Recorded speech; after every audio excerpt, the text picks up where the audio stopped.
All right, folks. Welcome to another live kitchen conversation. Grab a glass of wine. It's 9 o'clock. It's time to drink. We got the OG GOAT, Kyle Yates in the house, along with Jared Paul. Kyle, thanks for joining us. Gentlemen, thank Cheers. you. It's gonna be Cheers, fun. It's gonna be everyone. a fun evening. Cheers. The fire from Fort Myers in the house. Thank Kyle, you. how's life? It's going. It's going. Very busy these days, but it's a good problem to have, Tell us what you're especially in up this to. business. What's keeping you busy these days? Well, besides tournament this weekend, a couple big tournaments this weekend, but I'm playing one over here on the East Coast, and after I actually get to go on vacation, little Christmas break to see my family. But up until this time, I had a lot of teaching, a lot of traveling for camps, and then a lot of business things. Just talking to a lot of people, working things out. Yeah. And so where are you right now? Sit on the East Coast? Yeah, Port St. Lucie here for the APP World Pickleball Open here at PGA Verano. Beautiful, Very beautiful cool. courts, nice venue. It's gonna be fun. And where is Port St. Lucie exactly? Oh, in Florida, East Coast of Florida, East Central Florida. Got it. It's where the Mets used to do their spring training there, Jared. Come on. I think that's probably why I've heard of it. There you go. So, Kyle, tell us a little bit about. I just want to dive in and hear about you're the people that don't know. You were kind of the wonder kind of pickleball, right? You burst on the scene as a 19-year-old and won everything, right? This is 2014. 2014. So not everything. I would have liked to have won everything, but had a lot of success against people my age, luckily. And no, so I started 2000. Gosh, started playing pickleball just for fun. 2011, 2012 in Fort Myers, Florida. I think a lot of people have heard my story. My uncle teaching me, but started playing some local tournaments. Had some success. There was no one else my age playing, so quickly started winning most of the things in my area. And then went on to go down to Naples to play a big tournament where some of the national champions were in town. At the time, it was Jennifer LaCour, and I played against her in the finals, and she kicked my ass. And I said, "This chick is so good. There's another level to this pickleball thing. I should probably play some more." And I met some other players of the tournament, Robert Elliott, owner of Engage Pickleball, and he invited me to go play the nationals with him. And so I And told you're him, what? like, I don't think I Years old at the time? I was 19. I was 18 years old, Okay. and just senior high school. And he asked me to go play the nationals with him, and I said, "Dude, I can't fly all the way to Arizona to play a pickleball tournament. Like, come on, like I don't have the money. And he says, "Don't worry about it. I'll take care of you. Just come play with me." And I said, "No, I just can't do it." And so I didn't go. And the next year came around. I'm in college, playing a lot more, playing with him almost every day over the summer. And he says, "Okay, you got to come play the nationals with me." So we go play nationals. We win gold, the 19 and up division, beating some big names. And I realized, hey, How many players in the draw? gosh, maybe 30 teams. Okay, so it was substantial. The sport's a lot different these days. I don't think the bracket was quite as deep, but at the time I didn't kind of realize where I stood, amongst all the other players. But I mean, he was a really good player too.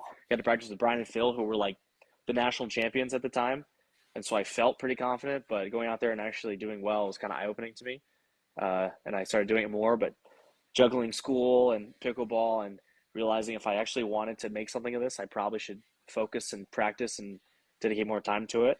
And so that's what I did and had a lot of success for 4 or 5 years. And then COVID hit. And when we came back, the sport's been totally different. And who were some of the other big names at the time, like Wes Gabrielson? Wesley Gabrielson was number one in the world at the time. And Okay. I remember playing him for the first time. I played him in singles for the first time and I actually beat him. And I thought I was hot stuff. Thought I was going to go to nationals and win the singles. And I ended up losing to a guy that no one really had ever heard of named Daniel Moore. And so Daniel was kind of the man in the singles for a few years. Won a lot of doubles too, but was the man in singles for a year or two. And so he kind of kept me out of the gold medal off the center of the podium for a while in the singles, but I had a lot of success in the doubles, doubles and mixed doubles. And so I focused more on that, not so much on singles. But yeah, back then, Enrique Ruiz, Wes Gabrielson, Brian Ashworth, Chris Miller, Randy Zabinden. I mean, some of these guys still play. A couple of them in the senior division now. Ashworth's making a comeback, right?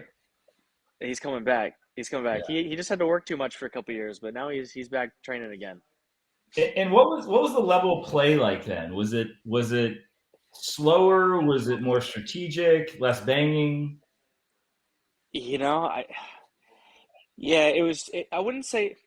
I would say maybe slower, but not necessarily the hands battles. I mean, the hands have always been, pretty much the same. They're probably a little faster now just from the people hitting them, but I mean, I still think Phil Bagley back in 2013 had the fastest hands of anybody I've seen today, comparatively speaking, at least. But the dinks were just different. Dinks people just hit softer, and not that they were harder. They were slower, but they were low, and so it was still, you had long dink rallies, but you still got Brian Staub slicing backhand dinks, hitting nice little flick rolls. The game wasn't that different. I just think maybe the athleticism is a little different now. Players are just a little bit quicker, more consistent, maybe hit a little harder. So it turns into a little more fast paced, but the strategy and everything is still the same. You just have to execute a little better than you used to. Do you put any of that on the equipment, or is that more on style and athleticism? I would only put probably 5% of that on the equipment. I remember my old Champion graphite paddle. Everyone back when I started, there were only like 2 paddles. There was the Legacy and the Champion, and now, I mean, like there's 70 a million paddles. Yeah, a million paddles, and most of them are made out of the same material, right? But no, the Paddletek paddles that I have, the Bantam, I've been using them since 2014. I've been using the same paddle for, going on 7 years. So same paddle for 8 years. And I still feel like I'm getting better. So, they were onto something back then. I don't think the equipment's really changed much from that. So I think just that paddle in 2014 is still just as good as any other paddle today. Now, there's some paddles today that are a little grittier than they probably should be. So maybe people think they get a little more spin. Maybe they do. But it's still a lot of technique. I think any of those players who get a lot of spin with the right, with any other paddle could find a way to generate just as much spin, just with different technique. Interesting. Okay, so you're 19. Your uncle tells you about pickleball, and where were you training? Like, were you training? I was 15 when he introduced it to me. Okay. I was playing a lot of tennis, soccer, and just played pickleball. There was a park near my house, Waxahachie Rec Center in Fort Myers, and the only pickleball courts that I had ever seen were indoors on this gymnasium floor, right? This wood basketball court. And on Wednesday nights, Saturday mornings, and maybe like one other day, for like a couple hours, they would open up to pickleball. And so you go in, there are 3 courts. There's an A court, a B court, and a C court. And I'd go and I put my paddle down over at the A court and wait and just play with the other 3 random paddles that are in line, right? That's a lot of the parks still do that today, but this is how I started. I literally would go to these random gym floor, put up my paddle and play with random people. And there was a group of guys who were in their 40s that just hit harder than everybody else. So I tried to play with them. And that's kind of how I got my start. And eventually I found that there were outdoor courts and the tournaments were outdoors. Yeah. And a couple of years went by. They started building outdoor courts. Otherwise, I would go to local park to the tennis courts, and I would take bungee cord and pull the net down with the bungee cord, and then we would chalk the lines every time. So it's kind of a pain in the butt, and it would take a lot of time, and you'd want to make sure you had a good group. But if we had a good group of players, I usually would prefer to go outside. And why pickleball? Like, why were you drawn to the sport and not wanting to play tennis? I ask myself that question every morning. Why pickleball? I mean, just like anyone else, it's so addicting. It's so fun. I don't know why I was good at it.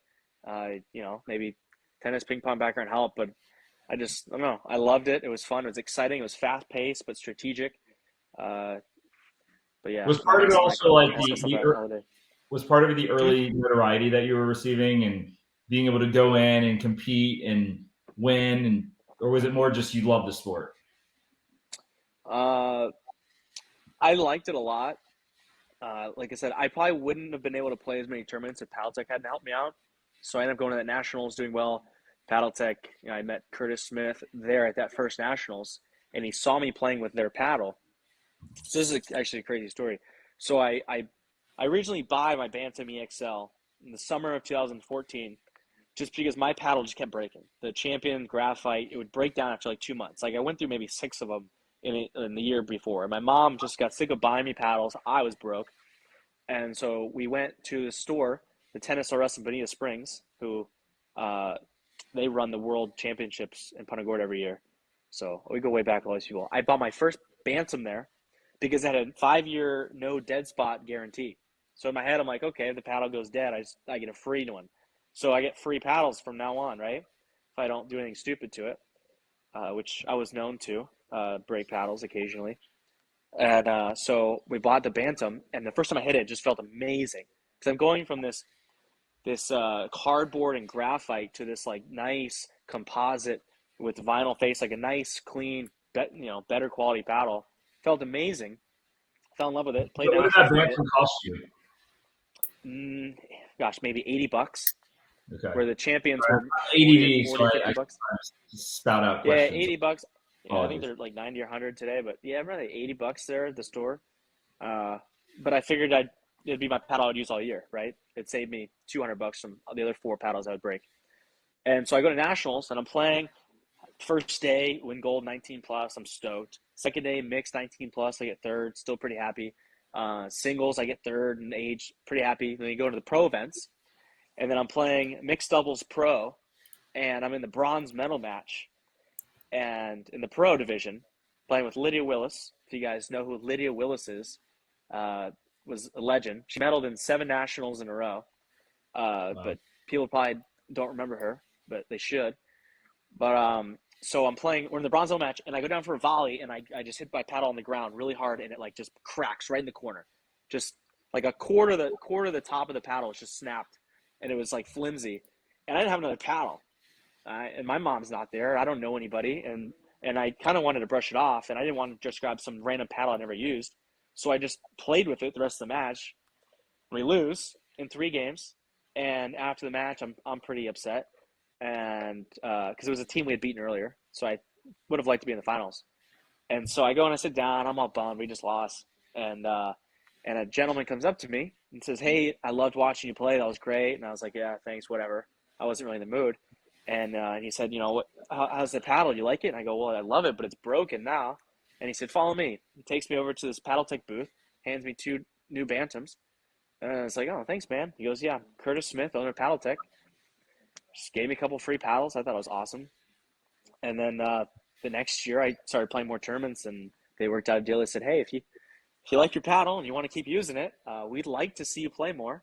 So we'll help you out." And I've been with them ever since. So that's And you were 8 playing years with ago.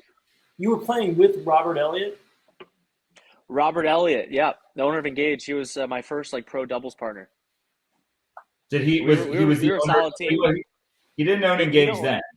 Engage wasn't a thing yet. Engage came around like a year or 2 later, maybe 2 years later, and he was a good friend of mine at the time, and I was inclined to start using Engage paddle, but I had already developed such a good relationship with Paddletech, I didn't really want to break that. So I stayed with Paddletech. Curtis is great. I got to spend a lot of time with him at the MLP player party, and him and Nanette, I just love them. They're great. So they're so funny too.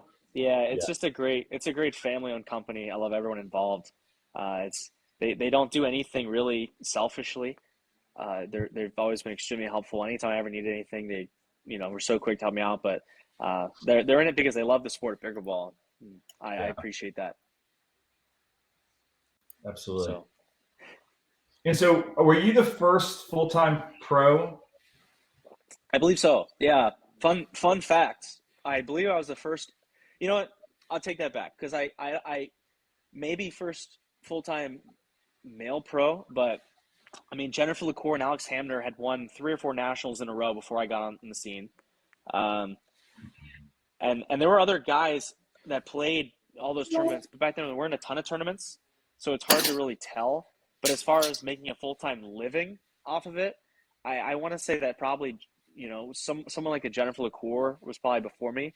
But as far as the guys side, I don't really know anyone who probably made a full-time living off just playing professional pickleball tournaments as a guy before me.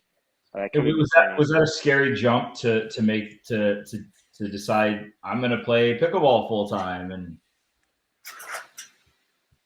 yeah, very. yeah, I I left can imagine. college to do it. It was, people were telling me not to do that. My parents were not. My parents are supportive. My parents are very supportive, but they were like, yeah, I mean, you should probably stay in school. But I was pretty adamant I could do it, and I knew the sport was going to keep growing. And I said, if I take advantage of this right now, I can make something of this. If I hesitate or take too long to decide, that the opportunity might pass me by. So I went with it, and I said, the worst case scenario, I just play pickleball for a few years, and then I move on. But every year it's gotten bigger. Every year I had more success, and I haven't really seen any reason to stop yet. And you saw the growth. I mean, you saw it happening. Sure. I mean, I saw it just locally, right? So, like I said, we only had 3 courts indoors, and then a year later they built 4 outdoor courts, packed. And then they convert the local park, a couple of tennis courts to pickleball courts, packed. Then I go down to Naples and I see them building this big stadium with the U.S. having the U.S. Open championships. I mean, it just kept growing. So like every year, I just saw more and more, and I said it doesn't look like it's slowing down, and I do feel like I can win all these tournaments, especially if I keep practicing. And it kind of paid off, and then all it took at that point was getting the right partners and staying focused on it. How did you find the competition to get better? I mean, when you're the best at that age, and back then there wasn't necessarily as robust a scene.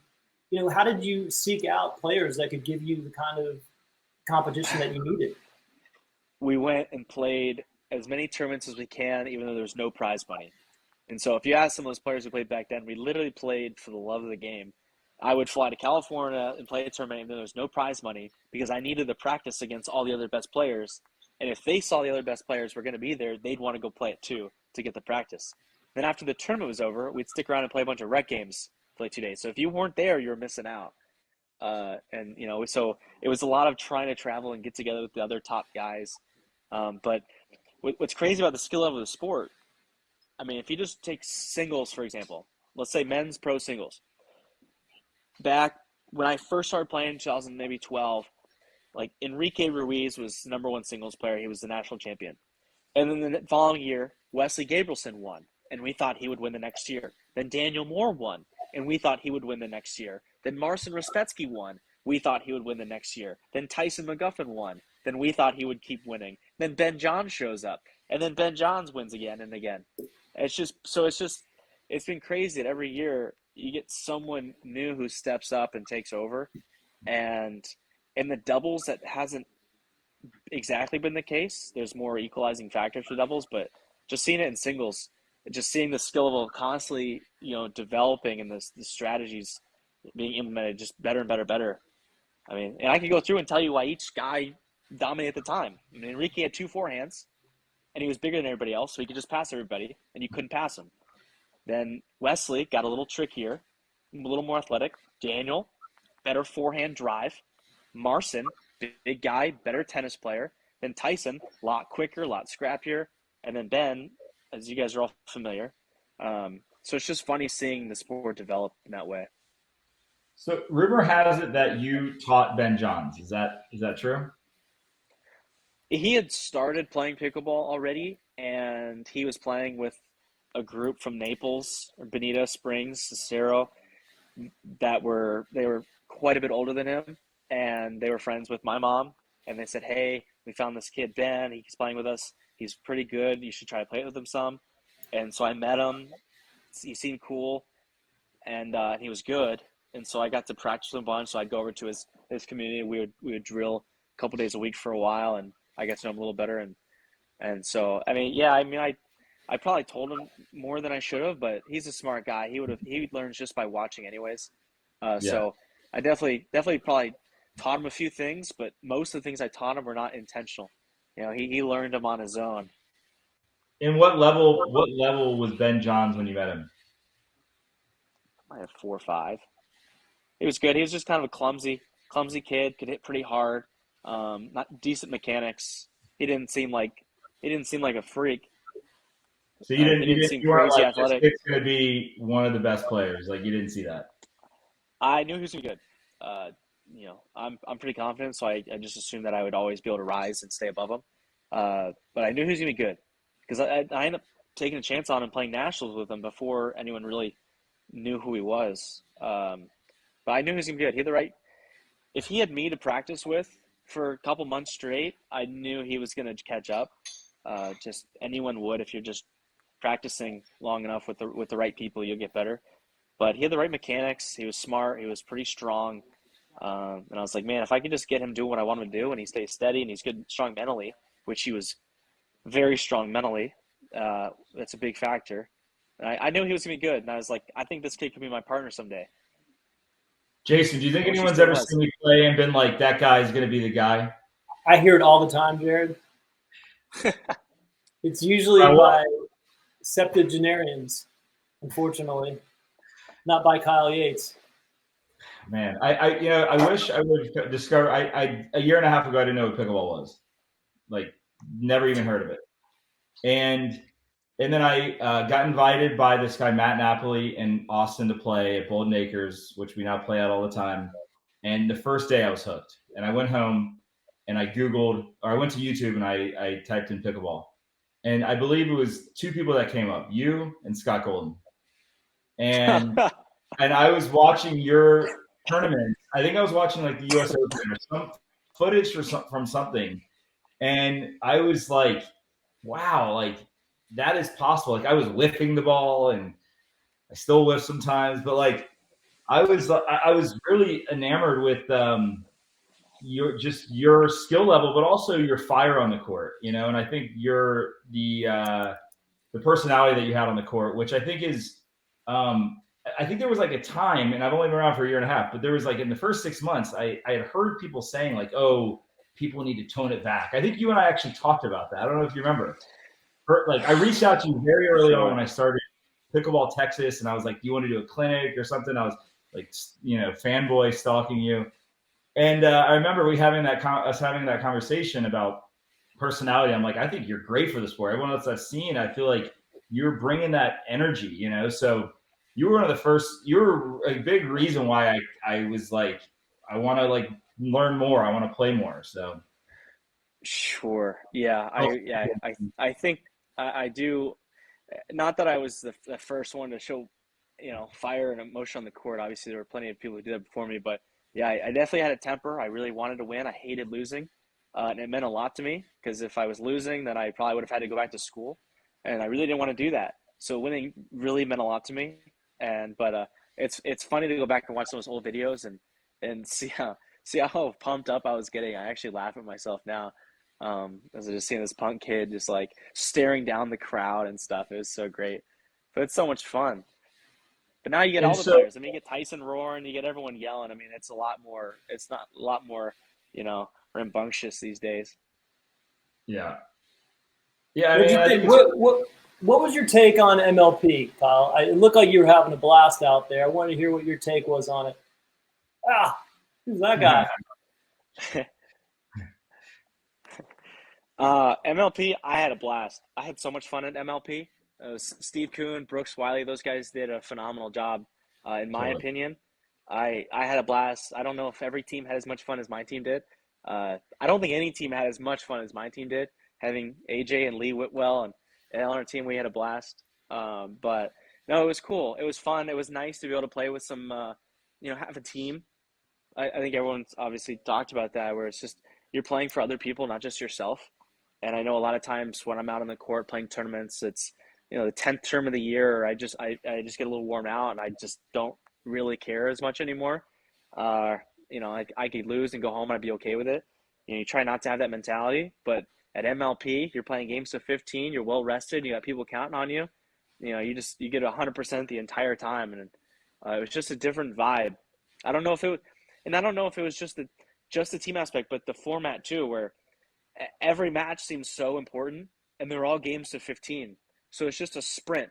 So you felt like anyone had a chance to win, and you had to come out hot, and every game was so important. It just ended up being so much fun. So if you were I was gonna say, if you were a team owner, Dane Gingrich has just asked a question: would you draft him? If I was a team owner, would I draft Dane Gingrich? That's right. Oh my gosh, I would take Dane Gingrich in the top 5 of the MLP senior.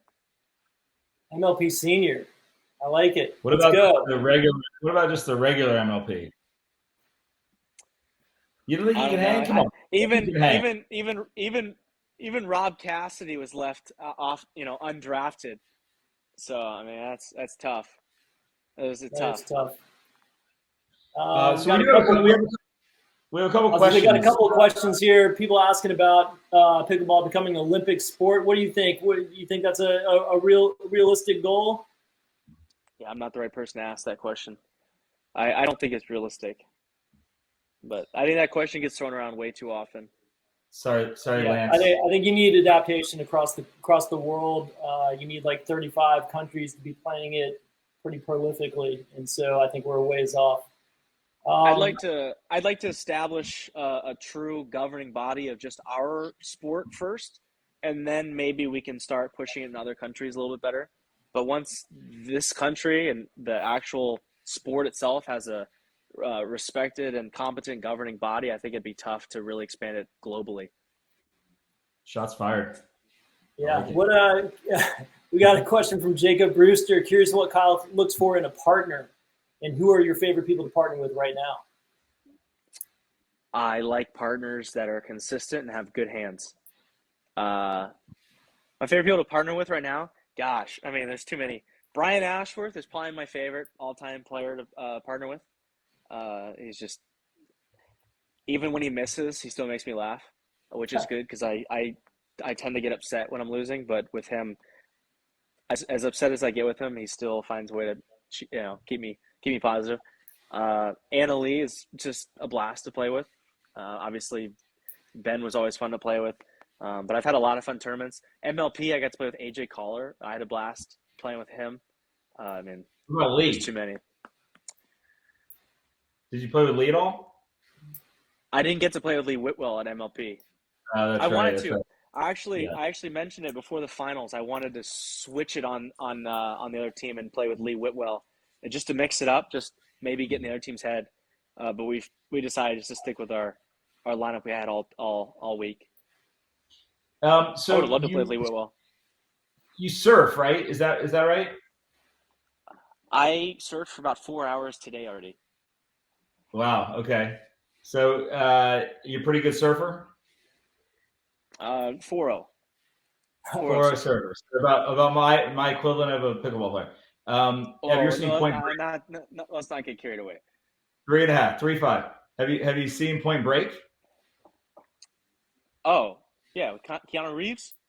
Yeah, the co-founder of the Kitchen's dad wrote that. Just a little side note, little tidbit of great movie. Great movie.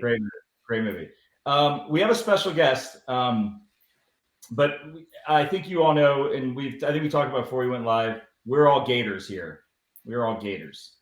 Well, you didn't finish at Florida, but you were there. You were in Gainesville. Academic scholarship, baby. We were all Gators. Right. Any ideas who we might be bringing on here? Oh gosh, is it Sherry at a club somewhere? That would be a good one. It's too early for him to be at a club. We have Tito. Sherry, look at that. How did you know? Yeah, what's up, bro? Are you in California? Yeah, I'm in Cal. I got training, getting ready for the week. Training, I hear you. Now we have 4 Gators. I think next year we should all go to a SEC football game in Gainesville. For sure. Safe to say I could probably get us on the field. Kyle, are you in? Yeah, I'm in. We got to work it through my schedule, man. Done. We'll figure it out. So Sherry, what do you got? I mean, you've known this guy longer than we have. I do want to talk about PB 1965. I have a couple kind of generic questions. I want to see where you're at, where you think you'll be in 3 years and in 10 years, who your favorite player is to play with and who it's your least favorite player to play against is. But Sherry, what do you got? Oh, not much. Kyle and I have been friends now for probably 4 years. And literally, he got me into the sport.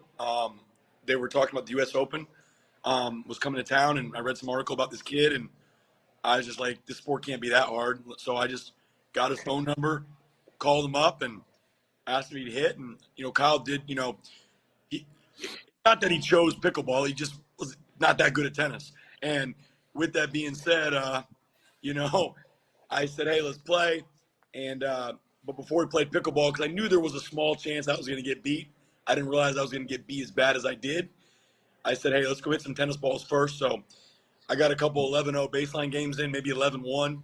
And then I said, all right, let's go play your little sport. And he beat me pretty good. But I must have showed him something, because every time when he was in town, we would meet at, people only think I go out and get wild and crazy, but during the week I'm in bed at 9 o'clock. So him and I used to meet at a soft 6:45. First ball struck at 7, and we would play singles every day. When he was in town, get him ready for tournaments. So, and then right. Of course on the weekends I would usually not show up, but Monday to Friday I'm there. I mean, Mondays I would kick his ass, and then by Thursday we were having better games. And this is why pickleball is great. Like Kyle, you look like an athlete. You're svelte. And then Sherry, like I wouldn't think you'd be good at pickleball, and you're really good. Like this is why it's such a great sport. Well, no, it's there's a lot more that goes into it. You got to be mentally tough. Everyone knows about my mental toughness training, my time zone training. Like I'm out in Cali right now, so this is perfect. It's 9:30 East time. They're still playing right now, so I'm really hoping for some rain delays on singles day. And I figure if the quarters and the semifinals, are played at 6, 7, 8 o'clock at night, that's 11 o'clock East Coast time, right when I'm ready.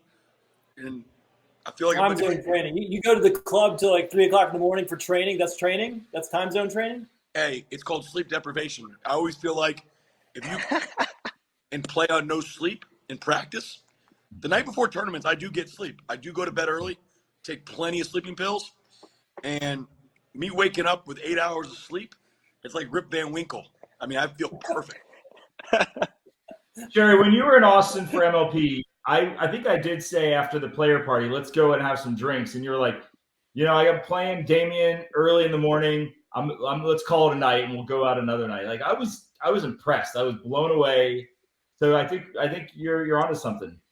Oh, Kyle knows this, and that's why him and I have a good relationship. It's I go to bed at 9 or I'm out till 9. Literally. I was out in Phoenix. I got out to Phoenix on Wednesday. I went to bed early. I represent 4,000 NFL football players, so it's cool because I can go out to dinner during the week with, maybe the married guys, And then on Sunday after singles at 4 o'clock, I went from Sunday at 4 o'clock until Monday till 11 p.m. So 31 hours of fun. Got some sleep. Woke up today, 5 o'clock flight. Got here. I'm back. And Kyle knows it way too well. It's pretty amazing, but you got to find what works for you. Kyle, have you partied with Sherry? I've gone out with him on a couple occasions, and I bumped into him while out on a couple occasions, but I can't keep up. You're mortal. It seems to be a regular thing that I hear from people who got and party with Sherry. Like Ben Johns, I've gotten him now to twice a year, but it was always once a year he would go out with me. I think I got him twice last year. So Kyle's usually good for 2 nights a year, 1 night a year, but it's a good one. And Kyle knows, sounds like a strategic decision by Kyle.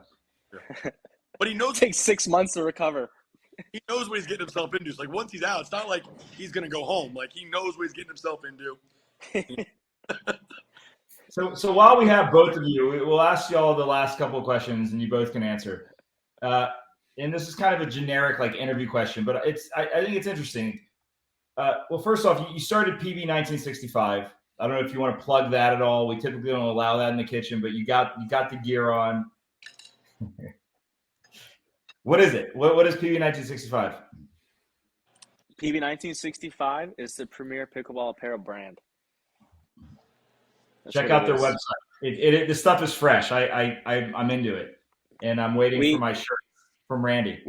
We started it because for those of you who haven't been playing pickleball for 6-7 years, back in the day, every single pickleball shirt there was had a pickle on it somewhere. It was like pickle people playing, or it was someone hitting a pickle. It was just everything corny, right? And there was no just like nice, clean, cool pickleball things. Like I just wanted a shirt that says I play pickleball, but I'm not a complete dork, right? So one day, this guy Randy Sussman comes up to me, and I had talked to him a few times before, but he said he wanted to start a pickleball apparel brand, and he wanted to know if I'd partner with him. And I said the only way I'd be involved is if I get to help design everything, I get approval and everything, but I want a nice, clean brand where it just says you play pickleball, but it's not silly. Okay, I didn't want it to be silly, and I said I want it to be affordable but nice. I want everyone to want to wear it, but I need everyone to be able to afford it. I don't want to charge like crazy. So that's what we try to do. We try to make nice, fashionable, clean, simple, yet elegant clothes, nice material, something you'd wear out in Florida when it's brutally hot in the summer, and still feel comfortable, and something that was affordable. So so far, I feel like we've nailed it. We got these brand new hats in. They're sweet, super comfy.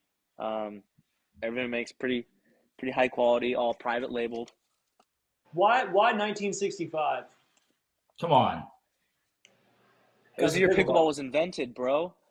Right when you finished the question, you're like, why did I just ask that? Well, I was thinking it was someone's birth year, but then it didn't fit either one of these guys. I'm so glad. Randy, it could be Randy. Actually, too. I'm so glad you asked that too, because do you have any idea how many times I've heard that question? Probably at least 300-400 times. I love that people ask that question. So it shows that we actually came up with a decent brand name, because it has an icebreaker, involved with it. So I get people all the time come to me, what's 1965? And I say, let's see, your pickleball was invented. So you get a little history lesson on pickleball. You realize that it's been around for a while, and you get to buy a nice, cool hat. Yeah. Jason's one of the sharper, more creative humans I know, so I just don't know how he didn't figure that out. But we're good. I've been talking about the brand all day today. Also, the PB stands for pickleball. Oh. So having understood that you now have an apparel brand and you're now getting into the business of pickleball, where do you see yourself in 3 years? And Sherry, you have to answer the question next. I see myself at my house in Costa Rica, probably on a beach surfing, or in Cabo, nice spot. But no, I love what I do right now. So I'm teaching more camps. I'm getting around to meeting a lot more people, which I found is kind of one of the things I like most about the sport of pickleball, is talking about it and sharing with other people, especially people who are appreciative and want to be there. I've been playing pickleball tournaments forever, so I'm not sure if I'll be playing a ton of tournaments in 3 years. I feel great. I feel like I'm playing well, but I don't have the time to practice like I used to. I'm busy with a lot of other things. So I'm co-directing a tournament in Atlantic City, New Jersey next September. It'll be at the Atlantic City Convention Center. I'm working with Jim Ludwig and Randy Sussman, and so that's been time consuming. So just getting into other things, other off-court things, or things not directly involving me playing. Although I still love playing. I've got an exhibition tomorrow night here, and obviously a tournament this weekend. But in 3 years, I'd like to still be coaching some. I'd like to be directing more tournaments. I'd like to be traveling around, spreading the game some other way, not just playing pro tournaments. Love it. Sherry, 3 years. I'd like to just get freaking drafted in the goddamn MLB draft. That's all I want. Well, you know what? After Lee Whitwell's showing, when we had her on last week and she didn't think she was going to get drafted and she was the MVP, I think you might, and I hear they might be expanding. I think you got a shot. I mean, Sherry, let's do a GoFundMe with all your NFL players. We'll buy a team. We'll draft you. I could do it myself. It just, I got a winning record over almost 75% of the guys in there. That's Sherry, that's a great idea. Why don't you buy a team and then just draft yourself first? I mean, no one wanted to even draft Kyle in the damn mock draft. I was crazy drafting him, supposedly, No way. Kyle, he was like a top 5 pick in the men's side. Oh, the NML. I went 10. I went 10. I was a steal at 10. I fell. He was a I steal. feel. NML was saying that you were the Chimeras. How do you pronounce it? Yeah. Yeah, they were The saying Chimeras, that's yeah. the bus. I said that I thought y'all were going to win it all. I have it on video. We thought we were going to win it all before the event even started. I mean, whoever NML, come on, and NML won't even say who they are. Like, you know, I like them. I'm a fan of them though, because you can't be anonymous and talk. You can't be anonymous and talk shit. I don't know. I have an issue with that. You can't be anonymous and talk shit. You can be anonymous and spew facts or compliments, but you can't talk shit and not say who you are. I think that's just weak. Right. So I don't really have a ton of respect for them. They're like the clearly don't have any respect for my game. Marshmallow pickleball. Yeah, they clearly don't have any respect for my game, but they clearly don't go any tournaments or know anything about the players because their players they don't do well and they criticize and they don't know anything about what's going on to them, you know, possibly off court or any injuries or anything like that. So they're not educated on the subject they're talking about and then acting like it's everything they say is true. So it's kind of annoying. But we were definitely disrespected by them, and I think we proved our point that we definitely didn't deserve a D rating draft, and Lee Whitwell was called a bust pick also, and she was the MVP. So I don't know who these guys think they are. I wish they would just reveal who they are or stop talking. Hey, well, if Jerry got drafted, then she wouldn't have been the MVP. Hey, Jared. So, no, for me though, like, I mean, I've been thinking about just, inside of pickleball, take out my personal business, but inside of pickleball, I mean, I've been doing a lot of thinking how I can pass on my knowledge. So, at the APP this weekend, I think Ken Herman and we have it's kind of a one-sided understanding. I mean, he hasn't agreed, but I think I'm going to be the new guest speaker for the next gens to kind of teach these kids about kind of, on and off the court training, preparation, the 3 R's, readiness, recuperation, and conditioning. That's very important. Kids, they like ice up their arms after matches. Some think heat's the way to go. And I told them, hot ice. I heat up the ice cubes, the best of both worlds. And there's so many things I can pass along. You're the perfect person for next gen. You are if I could think of who should be, you're the perfect person. You are Lee Whitwell. It's like an episode of Scared Straight. I mean, drugs are illegal, but ATMs are open 24 hours a day. For who? But, with that, I just like to pass on a lot of knowledge, All right. So 10 years, Kyle. Where are you? 10 years. You'll be 36. You won't even be 14. You'll still be 14 years away from seniors. Like, where will you be in 10 years? I will not be playing pickleball tournaments when I'm 36. You'll still be younger than Sherry, by the way. I'll still be 10 years younger than I'll Sherry. take that as a compliment, though. It's pretty goddamn impressive. 38 Absolutely. I don't think we can talk about age. I'm like, we're fucking age. Hey, Jerry did get nasty Nelson by me.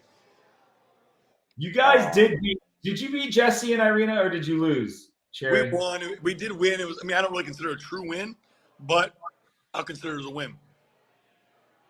You did win. That's true. So you won't be playing pickleball. You'll be doing something in pickleball, Kyle? We'll see. It's a long – man, 10 years ago, I didn't think I'd be playing professional pickleball.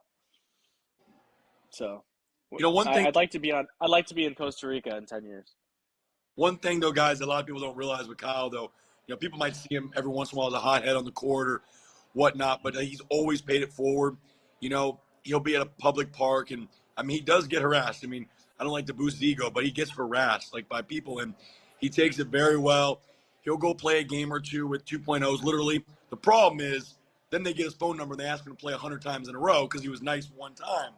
But he really always pays it forward, and one thing him and I have been working on, I don't really want to talk about it too much, but is really trying to grow, using my NFL connections and use pickleball as a way, in the minority area, especially in the Dunbar area, with some of the relationships I have with the Javon Curses, the Ernest Grahams and other, big time celebrities, where pickleball is an inexpensive sport. Unlike tennis, it's a very easy camaraderie sport.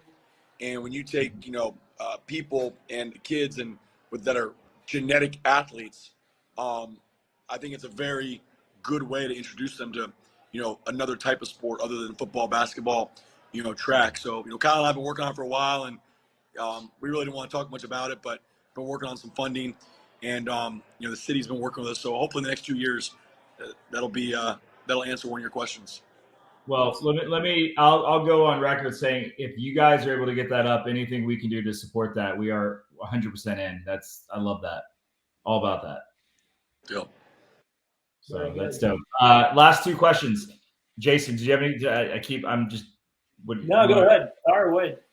Favorite player to play with? And you can't choose each other because that would be fucking lame. So favorite player to play with? We don't really play together. Kyle let me play with him one time at his tournament. I was very humbled. Then the next time he invited me to play, but he forgot he asked me, and I was like, Yeah. He didn't screw me over. He actually forgot. He forgot. I totally forgot. He forgot, but he ended up playing with Ben Johns. It's like the girl that asked you out, and like you really think you have plans with her, and then all of a sudden, like you see her every day, and you just think it's understood, and all of a sudden, like, so hey, when you want to practice, you're like, well, wait, It's a true story. It's a true story. It's a true story. No, I was already playing with somebody, but I even said, like, I was like, yeah, let's play this tournament, and it went by two names, so like I didn't realize which tournament I agreed to him with, and then it ends up he's like, hey, so what? I thought we were playing this tournament, and I was like, I was already committed to this guy like a year ago, so I didn't think that I was committed to the tournament with him, and I felt so bad. Yeah, he got confused. One was like the Waterbury Open, the other one was like Cascade. Like there's no. I mean, it was, and he felt so bad too because I could tell he figured it out. And finally, like 2 days before, I'm like, bro, like, don't be embarrassed from me. Like, it's all good. I know you forgot. You're a good guy. You wouldn't do that to me if you did. You played it off well that you didn't remember, and all good. Well done, Kyle. The scheduling this year has been brutal. I mean, there are some of the players they get to play with the same people all year long, essentially. But for the majority of people, where you're constantly trying to like ask a bunch of different people to partner up. So let's say if you got 20 tournaments, you might have 12 to 15 different partners throughout the year. So it's kind of a pain. It's that part of the sport. It's kind of annoying. I got a rec player I got a question that rec players will be interested in. What happens if you're a rec player and you can't find a partner for a tournament? Nobody wants to play with you. What do you sign up? That's what nobody wants to play with you. You sign up meeting a partner, and if no one signs up to play with you, you don't get in. Sorry. I did that my first tournament. Luckily, I have Jason. I have Jason who's forced to play with me. So yeah, sometimes you get lucky. Sometimes not. So neither of y'all answered the question. Your favorite player to play with? I said it earlier. Brian Ashworth, hands down. Brian Ashworth. You did say that. You did. Sherry? I mean, everyone knows I can't play doubles, so I mean, I don't know. I mean. I was pretty fun and awesome when we played, so you can say me. We had a great time, except for every time I said you whiffed. But it's so aggressive. You. Okay. And favorite and least favorite player to play against? Sure. I can't. I mean, there are a couple guys I haven't beaten. I mean, I played Ben tight 3 games before. Some people I've never beaten Gabe. A couple I haven't beaten, but Jay, for some reason, just his length, I can't beat the guy, literally. And I think I'm going to keep blowing him up a little bit so next time he's nicer to me, I just get his ass. But literally, something about the fact that he can get every ball. And unless I lose 15 pounds, and I don't think it's happening this year, I can't get it by him. It's definitely not going to happen this year in the next 21 days, but you got next year. Got him next year. I'm going to be saying that for a couple more years, but we'll get him next year. Any final questions, thoughts, anything insightful that we'd like to share with the looks like we whittled it down to 27 people. Thank you for sticking around with us. Wow. The 27, we much appreciate it. We love you guys. Any other last thoughts, Sherry? I'm sure anything else that.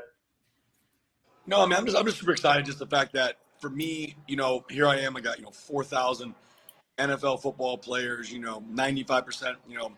African American that maybe would never play tennis, but every one of them that I've introduced to pickleball, they love it. It's been fun. It's been an opportunity where we can go out and I can't go out and play basketball with a lot of them because they're gonna post me up. They're bigger, stronger.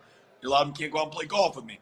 So to have pickleball, like, it's been fun. My partner, my best friend, founder of our company, he won a gold medal at the Arizona tournament, got a bronze at the Vegas tournament. I mean, it's I love it, and I think that's where the sport's growing. Just it's like golf, the celebrity golf events, the Top Golf. Sooner or later, a lot of these celebrity events that I go to, been blessed to go to with, superstars, whether it's sports, hip hop, acting. It's going to be at the Chicken and Pickles of the world, and it's just a great. That's what I love about the sport. And like I said, big ups to Kyle, everybody else that have kind of grown the sport. Yeah, and Kygo was playing pickleball today. I don't know if you saw that. Do you know Kygo? Yeah, of course. One of the biggest DJs in the world was posted to his 4.6 million followers that he was playing pickleball. Sorry, Jason. No, I was just going to say, Kyle, if you want to give a shout out to any camps that you got coming up, people are asking where they can find that. Oh, great question. So we've got a couple that we're booking this week. We'll have a tab up soon on pb1965.com with my future camps. So I know I'll be making stops in Delaware, Maine, New Jersey, the San Antonio Chicken and Pickle, I think Virginia Beach possibly, Denver this summer. So definitely making around. I'll definitely post it on pb1965.com soon, probably within the next couple weeks, week or two. So pretty excited about that. Great. Cool. All right, guys. Yeah, thank you so much. Yeah. Kyle, thank you for coming on, making the time, for just being an inspiration to me and my pickleball journey, and just paving the road for so many players. And Sherry, for making the time to hop on and being a great part of this whole experience for me. Always.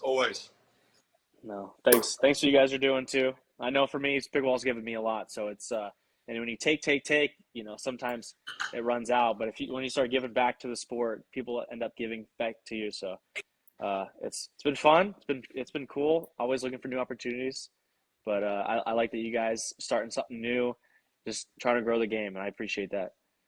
Absolutely. Awesome. I appreciate that. All right, guys. Well, thank you so much. Go Have Gators. a good night. Go Go Gators. Gators. Go Gators, guys. Have a good night. Take care. See ya. Hi, boys. Peace.